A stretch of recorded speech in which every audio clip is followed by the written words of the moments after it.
Praise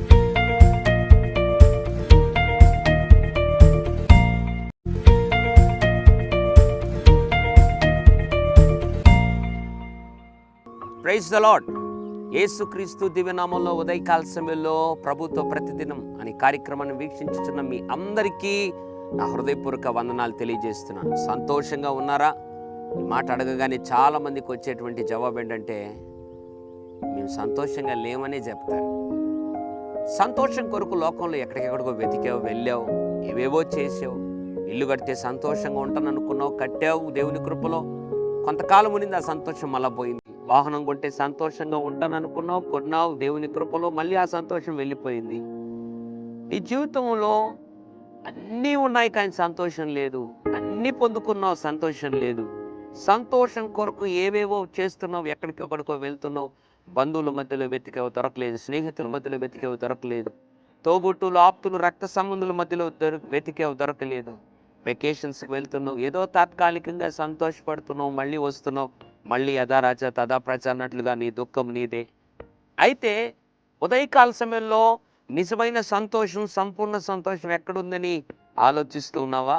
దేవుడు అద్భుతమైన విషయాన్ని జ్ఞాపకం చేస్తున్నాడు. కీర్తన 16:11, నీ సన్నిధి నీ సంపూర్ణ సంతోషము కలదు. ఎంత అద్భుతమైన మాట!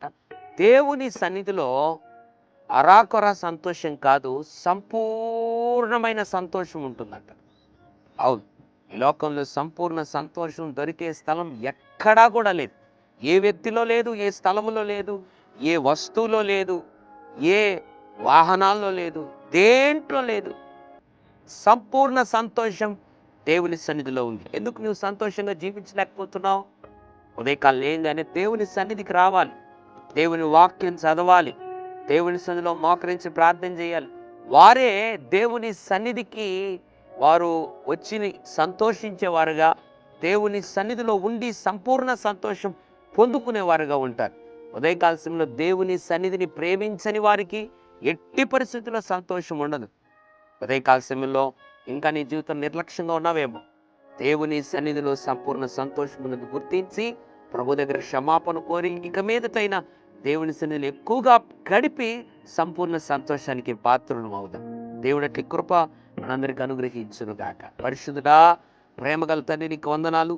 నీ సన్నిధిలో సంపూర్ణ సంతోషం ఉందని మాట్లాడు. ఎంతమంది అయితే ఈ సంతోషం పోగొట్టుకుని ఉన్నారో, కోల్పోయి ఉన్నారో, వారందరిని ఒకసారి క్షమించి మళ్ళీ మేమందరం నీ సన్నిధికి వచ్చి సంపూర్ణ సంతోషం అనుభవించే కృప దయచేయమని యేసు నామములో ప్రార్థిస్తున్నాము తండ్రి. ఆమేన్.